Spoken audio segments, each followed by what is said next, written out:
My wife texted I'll be at David's tonight, don't wait for me, I replied. All right, thanks for telling me.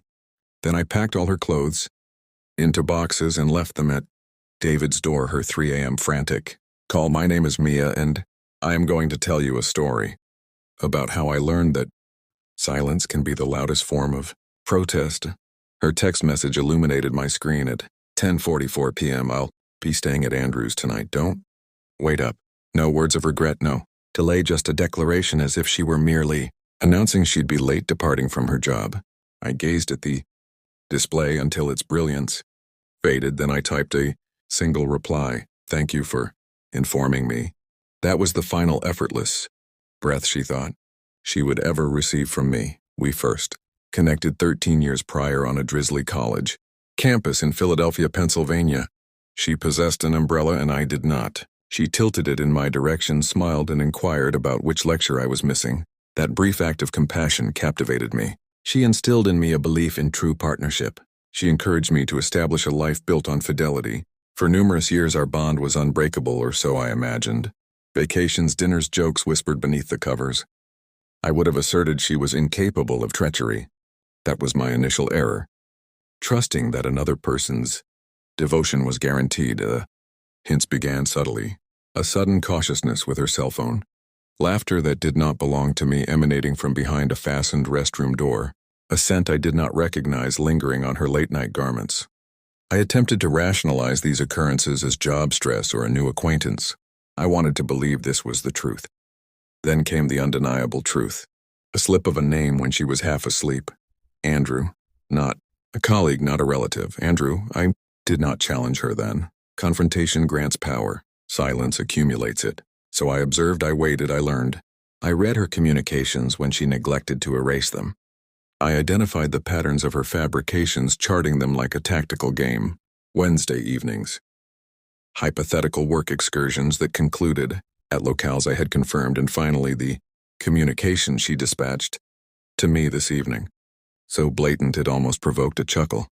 Retribution does not originate from fury. Fury is careless. Retribution stems from clarity. At 11:06 p.m. I opened the wardrobe. Every hanger slipped free with a noise sharp as a knife. Dresses, tops, coats, footwear. Her entire attire collapsed into containers systematically, folded, packed, secured with adhesive tape. Each seal felt like a fastening closing a repository. By 12 o'clock my vehicle's boot was completely full. I drove through deserted avenues, my headlamps slicing shadows until I reached Andrew's tidy little residence in the suburbs of Charlotte, North Carolina. Lights were off, drapes were drawn. I stacked every carton at his entry one by one. Clothes, footwear, the accessories. I purchased her for our most recent commemoration, even her toothbrush. A lifetime compressed into cardboard delivered, like a shipment neither of them had requested. On the topmost container I placed a written message. Since you're residing here, you will require these.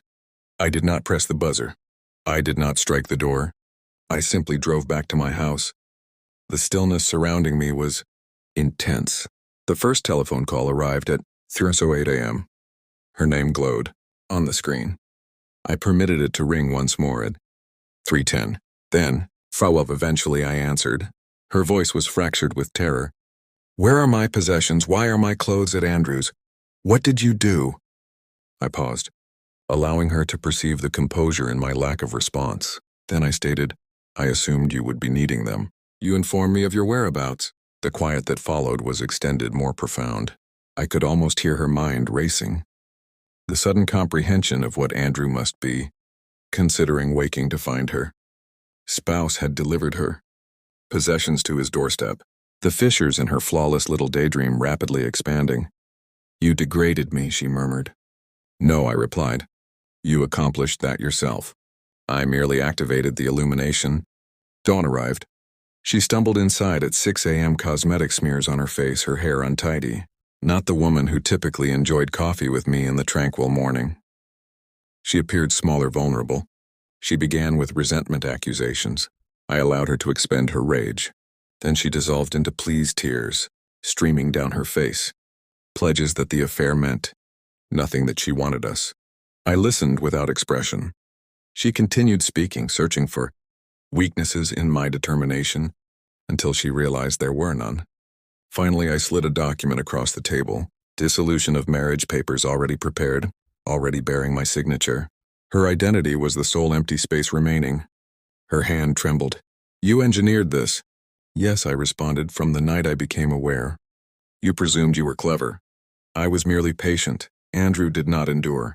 That much I comprehend.